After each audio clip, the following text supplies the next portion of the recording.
Assalamualaikum warahmatullahi wabarakatuh. Perkenalkan, nama saya Ainun Pranita dengan NIM K1A1210179. Pertama-tama, terima kasih kepada Prof. Ma'ruf Kasim yang telah mengajarkan kami pada mata kuliah Pangan Hayati Laut 1. Baik, saya akan menjelaskan tentang Nasarius globosus dengan nama umumnya itu Globosenasa yang merupakan spesies siput laut. Siput ini bisa hidup di darat, di air tawar, dan di air asin. Ada yang karnivora, herbivora, dan omnivora. Yang hidup di darat itu dia bernapas menggunakan insang. Selanjutnya morfologi dari siput ini memiliki panjang 60 mm pada umumnya, tetapi yang sering didapatkan itu dia memiliki panjang 20 mm sampai dengan 30 mm. Siput ini memiliki bagian tubuh yang terdiri dari lapisan dalam dan lapisan luar. Lapisan dalam ini terdiri dari lapisan humus, prismatik, foliat, nacreous, silinder bersilang, dan silinder kompleks. Sedangkan lapisan luar itu lapisan luar merupakan organisme tipis yang disebut periostum. Jadi periostum ini ada periostum yang tebal dan periostum yang tipis, di mana periostum yang tebal ini dia ditemukan pada organisme air tawar, sedangkan periostum yang tipis ini dia ditemukan pada daerah-daerah tropis. Selanjutnya, tubuhnya itu terdiri dari 4 bagian utama juga, di mana ada kepala, ada isi, ada perut, dan ada mantel.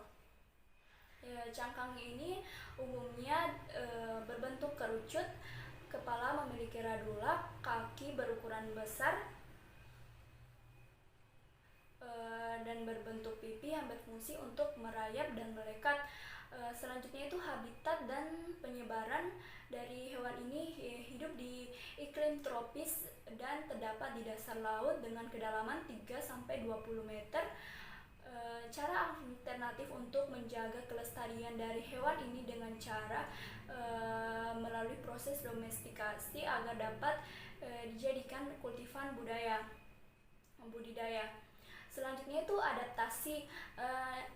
Siput ini adaptasinya itu dengan cara menghindari mangsa. Siput ini mengeluarkan cahaya dari sel-sel cangkangnya yang untuk mengelabui mangsa. Jadi siput ini bersembunyi ke dalam sel cangkang tersebut. Sebagaimana moluska lainnya, siput ini tidak memiliki tulang belakang, juga tidak memiliki pembuluh darah. Jadi nutrisi dan sisa metabolisme seluruh tubuh diangkut oleh seluruh tubuh dengan menggunakan cairan yang disebut hemolimfa. Siput ini memiliki cangkang di bagian atas tubuhnya yang tersusun kalsium yang berfungsi untuk melindungi organ dalam siput. Pada siput darat, pernapasan dilakukan dengan paru-paru sederhana, sedangkan pada siput air dilakukan menggunakan insang.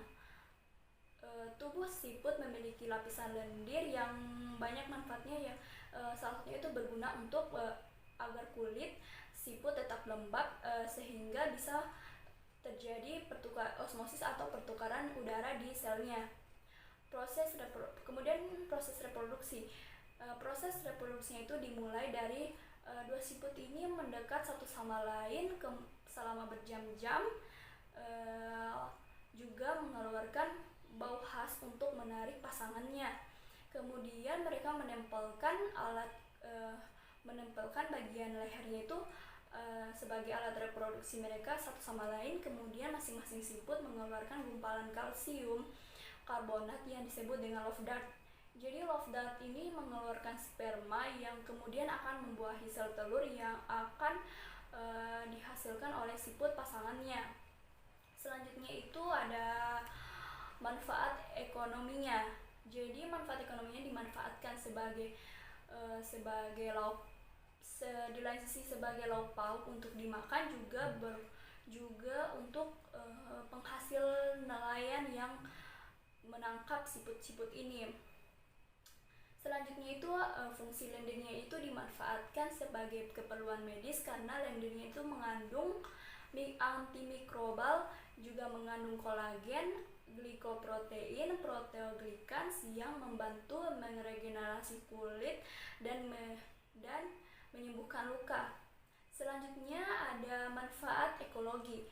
Dari siput ini memiliki peran untuk menjaga ekosistem tanah, di mana kan siput-siput ini tadi memakan dedaunan, sehingga siput-siput ini menyumbangkan bahan organik hasil pencernaannya ke permukaan tanah, sehingga cacing dan organisme tanah yang lainnya itu dapat memanfaatkannya karena tubuhnya mengandung air dan mikroorganisme, maka akan membantu penyebaran mikroorganisme di sepanjang lintasan tempatnya dia berjalan.